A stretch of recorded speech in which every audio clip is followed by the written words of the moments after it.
everyone. Please come sit. I want this filled right here. I promise it's not going to be like a comedy show where I'm going to pick on you. I promise. Promise, promise. Please come sit, come sit, come sit.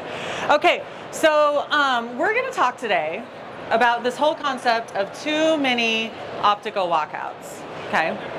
So with this whole concept of too many optical walkouts, how many here are in a practice? Yeah? Okay. How many know about this new eyeglass rule? Oh, are we a little concerned? It's a little weird? Yeah? Okay. Well, what is one thing that makes our industry so unique from all of the other medical industries? Huh? Retail. Retail, that's exactly right. So here we are, we learn our trade, right? Whether we're optician, doctor, we learn our trade, and then we're released out into the wild, right? To go take care of our patients like we've been trained. But have we ever really been trained on how to sell them anything? No, that's exactly right. So it kind of sticks us behind the 8 ball a little bit, right? So waiting for the clicker, waiting for the clicker. Oh, there it goes. Okay. All right. So optical industry, the optical part, the retail sales is what makes our industry so unique. So I'm going to share a little story with you really quick. This is my firstborn son. He is now 16 years old. Oh my gosh. That means I've been in the optical industry for 17 years. Okay. So Connor was born, and when Connor was born, I was working as an optician. Okay, and we all know, as an optician, you can't take your kid to work with you. Sorry. So we got to take him to daycare, right? So Connor was really little. In this photo, he's about 8 weeks old, and he was about a full solid 10 weeks old, okay? And we go to our first daycare, which is always a fun experience for a first-time mom, yeah? So we go into the daycare, and the first few weeks, totally great, right? And one thing I noticed when you walk into this daycare, and let me kind of like paint the picture of the daycare for you. So if you can imagine a house from like the 1970s, right? 70s, everything, nothing updated. And this is where the daycare was. So as soon as you walk in, you are just hit with this smell of chicken nuggets and syrup, right? like you know what I'm talking about if you've been to a daycare, right? So you walk in, and every time you walk back to the nursery where they have the little babies, you have to walk past the little toddler area. And in the toddler area, there's this girl whose name's Braden in the toddler area, and she has got these little kids wrapped around her finger. Like they will do anything for her. They love her, right? So one of these times, I go to drop Connor off before I get to the optical. I go to drop Connor off in the daycare, and I walk past the toddler room, and I notice Braden is not in there. Okay, she's a lovely girl, been totally trained, has refined her skill in being able to manage these toddlers, right? I see that, notice just that she's not in there, think maybe, something else is going on. Go back to the toddler room, and I see Braden in the toddler room, in the nursery. I see Braden in the nursery, and I'm like, oh, this is great, she's so much fun, this is gonna be awesome. And so I go to hand Braden my baby, and she goes like this. Right? And what does mama bear instinct do? No, thank you. No. We are taking the baby to work today. That's what we are doing. We are not leaving that baby with Braden. And Braden, though she was really, really fabulous, right, with being able to, my clicker is not working here. Oh, there it goes. Though she was really fabulous with being able to handle the toddlers, she was not trained on being able to handle these little tiny infants. Okay, so what was my problem with leaving my kid with her? My problem all revolved around trust. I didn't trust her. I could see it all over her face. She was like trying to fake it. And I was like, that ain't gonna work for me, right? Okay, so in the optical industry, here we are taught our trade, right? And we're so good at it. And then in the optical, we are not taught how to sell. And so what happens is we kind of fake it. And what happens when we fake it? It's not authentic, right? Our patients don't trust what we're doing because we haven't been properly trained on how to do it. Okay, do I have to stand right here? Oh, there, okay. I'm gonna hold this right here in this spot. Okay, so what makes our industry so unique? Again, the optical field and being able to sell retail products. Now, again, my name is Kayla, and I own a company called Spexy. Who here is familiar? Spexy? Thanks, guys. Okay, Spexy is an online training and learning resource, right? And we have a course called the Amplified Optical course. In that course, the idea is that we teach each team member how to be able to use the right verbiage to combat different objections that patients have, right? Well, I have news for you. So what we're doing right now is we are actually going to relaunch the Amplified Optical course. We're remixing it, and y'all get a little taste test of it today. So it's gonna be live in October, so we're really, really excited about it. But what's awesome is that we are going to give you a sneak peek into it, and what it is we are going to give you more key direction on influential communication, okay? Influential communication. You can influence your patient with the right verbiage and way that you're speaking to your patient in a monumental way. You guys have a lot of power and you're not even harnessing it. So that's what we're teaching you how to do.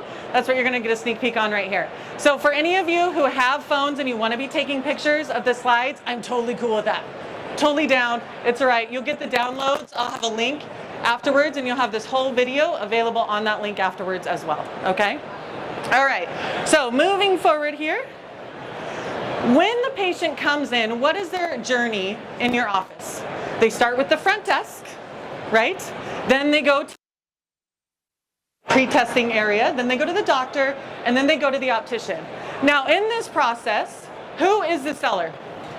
Who's selling the glasses? Yeah, oh, look at my Spexy people. Look at my Spexy people, I love it.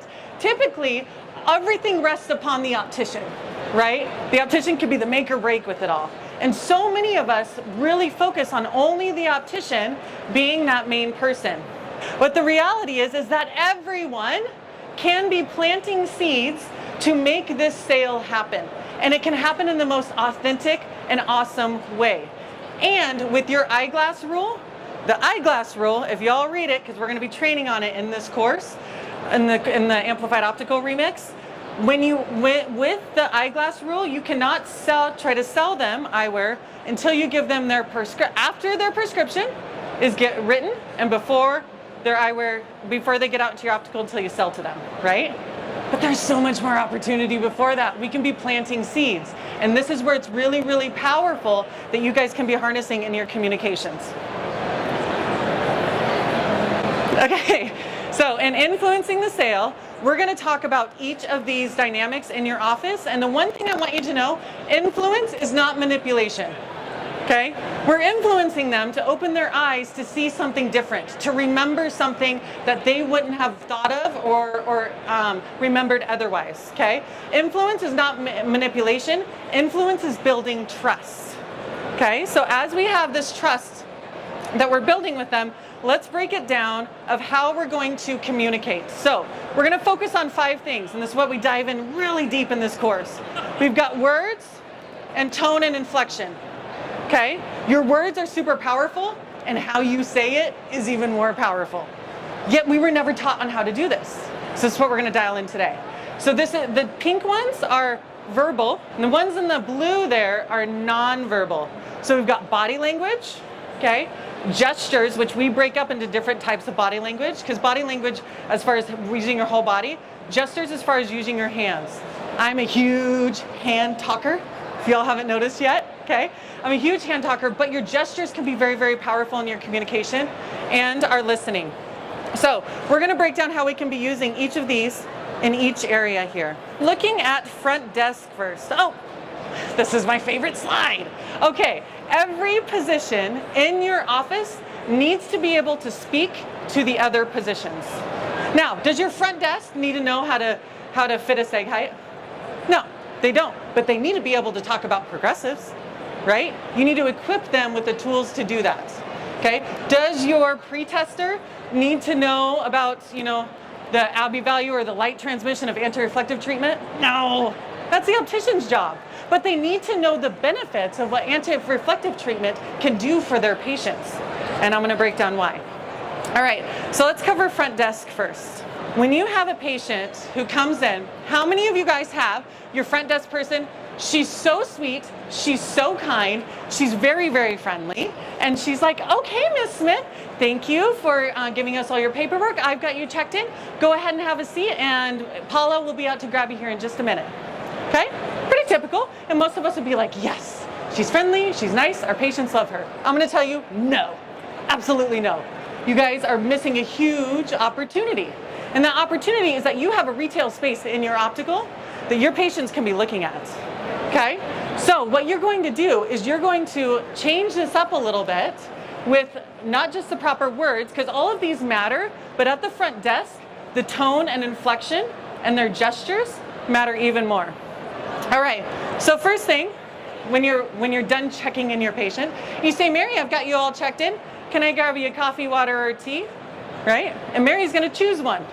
We're gonna go over this in a little bit of why we give them options, because we don't say, do you want coffee? We say, do you want coffee, water, or tea? And if Mary doesn't want anything, she'll say no, okay? But you can say, all right, I'm gonna grab your water and meet you out in the optical. Oh, sorry, I'm gonna do it. I always do it wrong, it's so natural to me. Okay, I'm gonna grab your water and meet you out in the optical. Oh, and while you're there, I want you to take a look at the new font frames that came in. They're sitting on that table over there, and the colors are absolutely stunning, and I'll meet you out there with your water. That already? Cool, great, that feels very concierge, right? However, if we're looking at gestures, here's what I want you guys to train your front desk to do. I want you to go, okay, Mary, I'm gonna go ahead and grab that water for you. Oh, and while I'm, back there, I would love for you to go ahead and make your way to the optical, and you're gonna see that first table right there, that's our new LaFont display. Oh my gosh, it is so amazing, and the colors are absolutely stunning. Please check out the colors, and I will meet you over there with your water or with your whatever they asked for, okay? What you're doing is you are influencing them to go over there, okay? If you stay behind your desk, you're limiting yourself and them in the communication. If you come out from your desk, now it's more of a friendly conversation, right? It's not just, work and person coming in as a patient, okay? You're coming out from behind the desk, and then you say, I'm going to grab this water, and this is what you're gonna do. You're not ordering them about, you're doing it much more discreetly. You say, I'm gonna do this for you, you go ahead and do this for me, right? These are kind of like the little unspoken rules that happen, and so your patient will then go, oh, I should probably go ahead and do that. So, and then you direct them over there. Now, do we know, are the frames over here or over here? They're over here because we directed them. So in these trainings, we go really, really deep your hand gestures are, and how much more impactful is the way I just did that than, hey, thank you for, checking in. We appreciate that you're here. Go ahead and have a seat, and Paula will be right out to get you.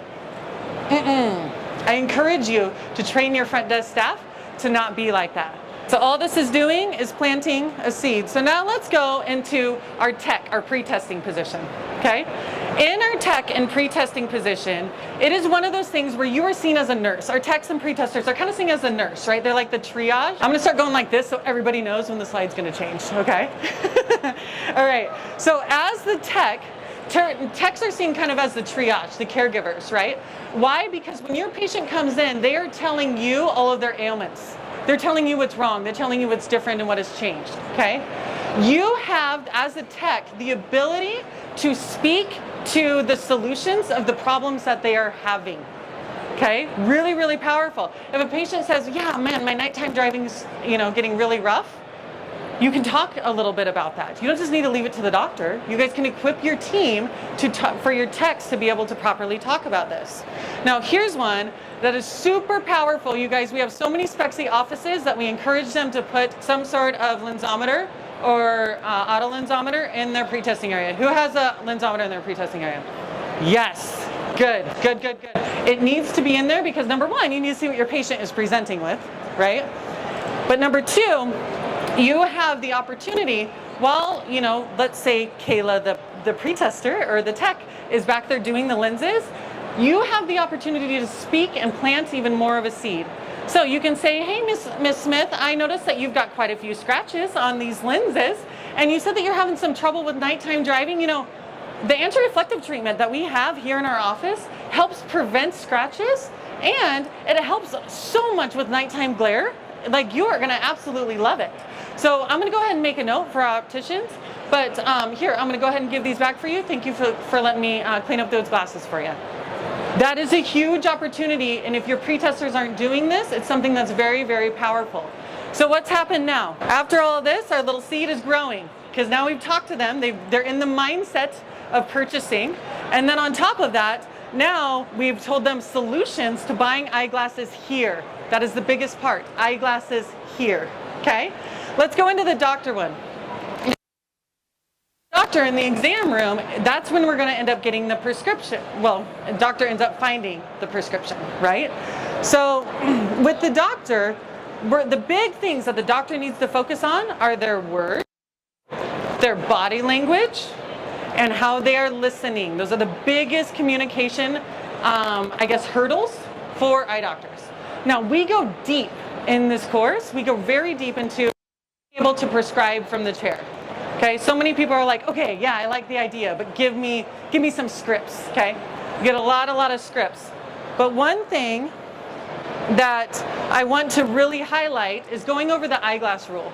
And with the eyeglass rule, it's really important that you are making your recommendations from the chair, okay? And you're making your prescriptions from the chair. Really, really powerful. We go deep into that. But one thing that I want to hit here with you is two things. Let's talk about body language. How many of us have EHRs? How many of us are still on paper charts? Just blink at me. Yeah, that's what I thought. Okay. Nobody wants to admit it. No, I'm glad. So when we're on the EHR, what is it that we're doing for most of the exam? We're on that darn thing, right? If only we can get rid of that thing. That would be so great, right? The thing is that with your EHRs that we're having to use, right? It's, something that we have to be doing. One thing that we have really focused on with our doctors in our study groups is to be able to shift when we are entering in our data and when we are listening to the patient. Okay? If she's my patient right here, I'm listening to her, I'm typing the stuff, typing in my findings, click, click, click, click, click, click, click, click. Even the most sophisticated, best EHRs, it's still a lot of clicking, y'all, right? So what happens is we're listening, but the patient doesn't feel like we're listening. So it's breaking this communication barrier, and it's making them feel more like a number and less, even if you're the nicest person in the world, it's really, really hard to keep this communication open. So I encourage you to, when you're doing your EHR data entry, that you do your data entry, you turn to your patient and you talk to them. Okay, very, very powerful to be able to sit there and talk to them. And I encourage you to at least do it mindfully at least twice. And when you turn to them, you speak, but then you stop and listen. When they start talking, that is not the time to come back to the EHR. Okay, and I'm all about fast exams. Believe me, I preach it all the time. But this connection is what's going to keep your patients there and feel more connected with you, right? So let's see, one other thing.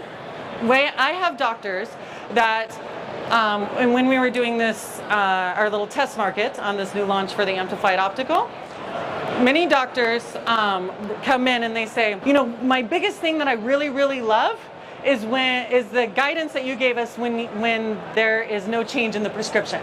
And I was like, really? That's the thing? All right, cool. So I'm going to give you guys this little download that we're going to go over here. So doctors are saying, oh, there's no change in the RX. What am I supposed to do?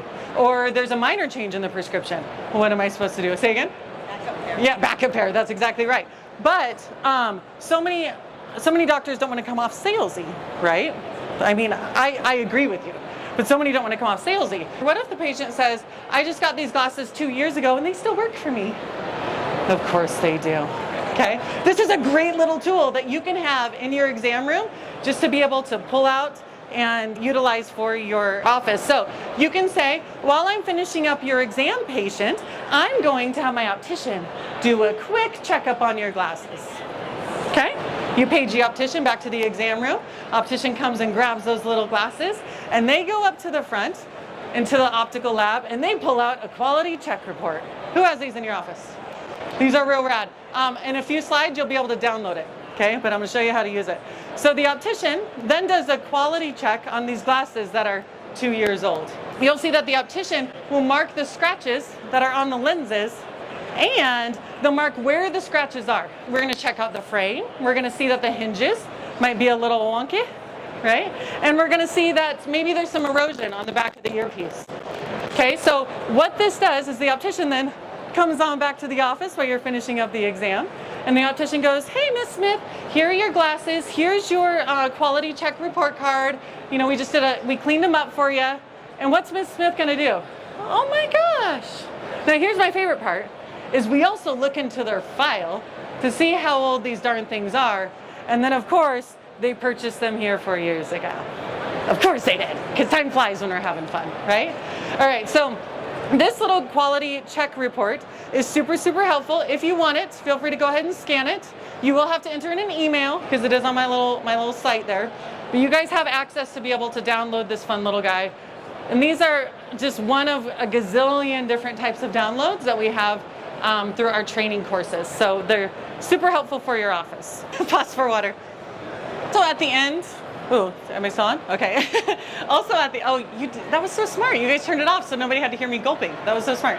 Okay, at the end there will be another QR code that'll just have info about me, about the show and stuff like that. And you guys will have this download available there as well. So if you miss it, don't panic. All right, so let's go ahead and move on to the opticians. Now, the opticians, if you're here, how many of you go, oh my gosh, it would be so great if the rest of the office did this stuff, right? Because then they're coming to you on a little silver platter, and all you have to do is just make it all happen, right? But it's already prepped and ready to go. It's super, super powerful. So then, from the optician standpoint, opticians were really focusing on words and gestures.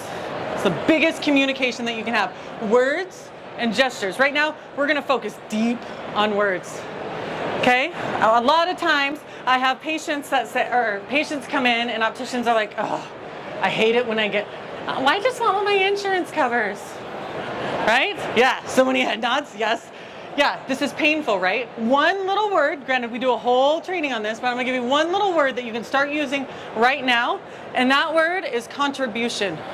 Contribution is a really important word when we're talking about patients with their vision insurance. It would look a little something like this. Now, your insurance is a contribution plan, so they will contribute $150 towards a frame and then discount any overage. So this is where my expertise comes in. So let's go pick out some styles that you super love, and then my expertise is to be able to find some similar styles on the price point that you're looking for. Okay? So much more powerful than, well, your insurance covers $150, follow me. No, don't do that. Okay? So let's talk about our words a little bit deeper.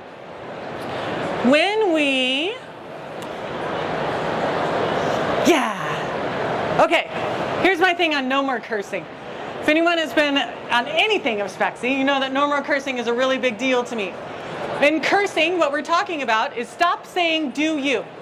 Stop it. No more. No more do you. Okay? What I mean by that is when your patient comes out and you say, do you want to take a look at glasses today? Okay? What happens when Connor, that we saw at the beginning, okay, when he was a toddler, and I said, hey Connor, you want veggies with dinner today? What is Connor going to say? That's exactly right. Now, if I ask Connor, hey Connor, did you want carrots or peas with dinner tonight? Connor's going to choose carrots or peas, right? This is conversational words that will influence how your patient is going to respond. Now, are we forcing them to do anything? No. They can still say no. They can. I wish they couldn't, but they can. So when we come to this idea of no more cursing, I want you to really focus on, especially my opticians, but all throughout the office, and especially my opticians, focus on how many times a day you say do you. Not just in the office. Like, they make this a thing all throughout your life. Okay? So when I ask my husband, I'm like, hey honey, do you want, he was back there in the blue. Hey honey. When I ask him, hey honey, do you want to take me on a date? I do not say that. I say, hey babe, we're gonna go on a date. Do we want to go to Chinese food or a steakhouse? Yeah, see? You use it all the time in your everyday life, and you'll start to realize how many times you are cursing in your office. So instead of saying, do you want to look at glasses today, come up with something else. Are you planning on staying with a similar look or something new? Simple, right? Assume that they are wanting to do business with you. If you lead with that assumption, you will have so many more opportunities to close the deal. All right, what's another one? Let's see. Are you ready to look at some glasses today? Why does this fall under the cursing side? Because I realize we're not saying do you. I get it, but you're giving them the opportunity to say no. You're giving them you're asking them a yes or no question. That's not what we want. We don't want to be doing that. All right. So instead, we can say so many other things like, oh, I like this one. This one's really powerful. The perfect glasses for your look, would they be a more subtle look or a more trendy look? You're just asking them a question, right? Or the perfect glasses for you, would they be like kind of like a plastic or more of a metal, like with nose pads? That's what patients love that idea, metal nose pads.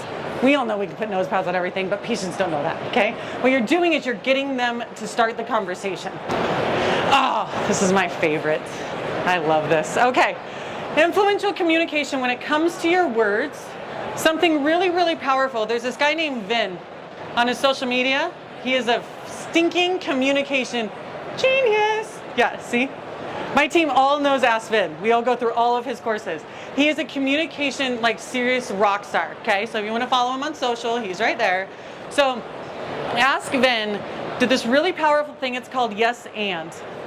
So we can use this when patients are giving some sort of an objection, okay? So when someone gives an objection, we often go, yes, but, and what happens is when you say yes, but, it closes down the conversation.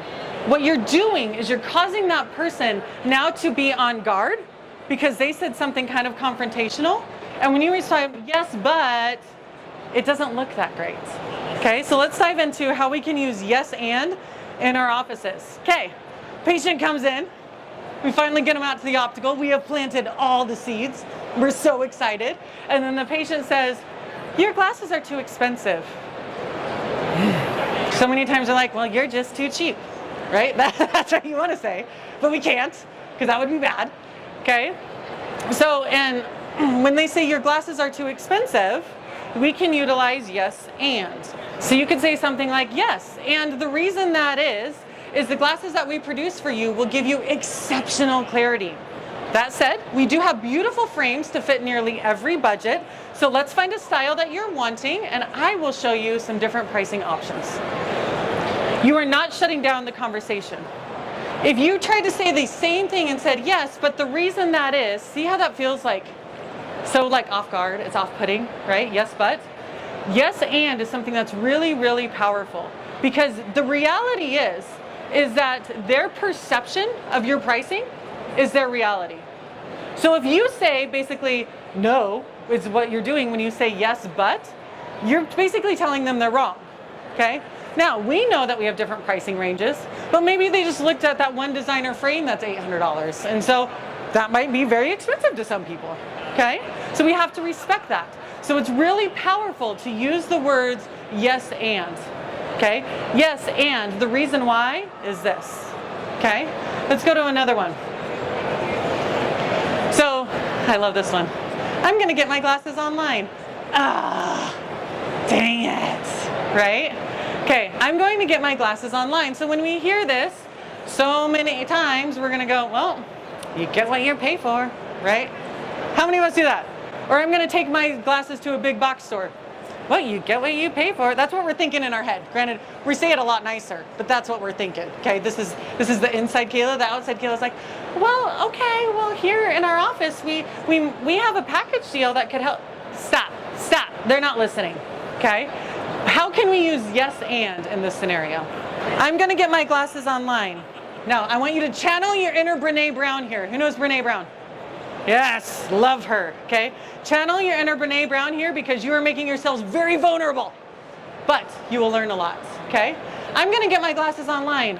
Yes, and I would love to know why, because I'm always looking for ways to improve my optical. That is powerful. Like I said, you're opening yourself up. They might be like, well, you have only styles here for grandmas. Then you need to do some reflection, okay? But you have the opportunity to be able to fix their preconceived notion of what they view the reality to be. Okay, you're opening up the conversation. Okay, so I'm gonna get my glasses online. Yes, and I would love to know why. Are we missing something? Can we make ourselves better? Okay, because the reality is if one person tells you, how many people haven't told you?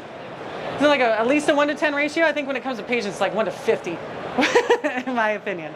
When we're talking about the optician's communications, your words that you choose to use are super, super, super powerful. So influential communication is really, really great because we are influencing the patient throughout their visit and making these little tiny things, little tiny plants that we're changing the perception of what's going on with your patient. So we talked about how important your verbal communication is, and verbal communication is not just your words, it is your tone and inflection, okay? Tone and inflection matter a lot, and they go hand in hand. You can't just be super fun and super nice and speak like a ding dong. That ain't gonna work. You need to use the proper words, okay? And proper verbiage is very important to know for every area of your patient's journey, from your front desk all the way to the optician at the very end. Body language is super powerful as well. At the front desk, body language is coming out from behind that desk and being on the same level as your patient, right? Not a business patient transaction. You are making it a relationship right there. Okay, super powerful, coming out from behind that desk. For the doctors, body language is do your data entry. I know we all have to do it, but turn around and face that patient and engage with them. I think the study is you only have to do it with eye contact for like 15 seconds, which is not very long. What we actually train in our course, I went a little fast so I can get a little deeper. This is cool. What we train in our course is if you make eye contact with the patient for long enough to recognize their eye color, it will absolutely change the trajectory of your communication with them. Okay? So if I'm sitting here long enough, so what we encourage our techs in our front desk to do is to write down on the little route slip that they have the patient there, because usually we carry around one piece of paper, usually, right? Oh, okay, hazel eyes. If you make the mental note to look at them long enough to identify what their eye color is, you have already made that connection with them. They are now listening to you. That is powerful. All right, remember, this influence that you're doing with your patient is building trust. Because if they go from the front desk who hasn't said anything about eyewear, right? Then they go to the techs who hasn't said anything about eyewear. And then they go to the doctor who is now like, hey, we would like for you to have a prescription for this and this and this and this and this. And they're like, what? And then they go to the optician and we just start rattling off numbers and prices. It's a hard no, right? We're making it so hard on ourselves by not planting seeds throughout this entire journey with the patient. So what we're doing is we're building trust. Now, you guys have sat through many talks before, right? Many conversations. You've had many introductions, okay? How many stories of any talks that people have given, on stage or off stage, do you really remember what happened in that story? Let's think about it. Do you really remember any details about any talks? Okay? Now, I want you to give me some details on the story that I told you about the beginning with Connor. Okay? What was my problem? Anybody? Say really loud. Trust. My problem was with trust. And what did I have a problem trusting? Anybody? Huh? Braden. Oh, you remembered the name. Who else remembered the name? Anybody remember? Dang. It's working good. That's awesome. But yes, and where was Braden at? Was she at a school, at a store? Where was she at? She's at a daycare, right. And what did the daycare smell like? Chicken nuggets. That's right. Okay, so what is happening right now is I have been using these methods that I have been studying for years on influential communication, and you guys have basically just proven that influential communication works. You can use it in so many different areas of your life, okay? And I guarantee you, when you start talking about this later and you're like, yeah, and we saw this girl up there in this long romper that looked like a dress, but it's actually pants, right? We saw her up there and she was telling us the story and it was relating to eyewear, and she told the story about, you will remember so many details of that story because of the way I communicated it to you, okay? It works, y'all. It works really, really good. So I appreciate you guys hanging out with me. Thank you, thank you. And if you guys want any more details right now, that will take you to a landing page where you have the list for us for our socials. It'll also, within that landing page, allow for you to be able to get notified when we release the new release of the Amplified Optical course. So if you want to put your email in there. And also on that link, if you want to bookmark that link, we will post this entire talk with the slides on that link. Cool? So you guys will have access to that as well. Yeah? Awesome. I appreciate you all very, very much. Thank you.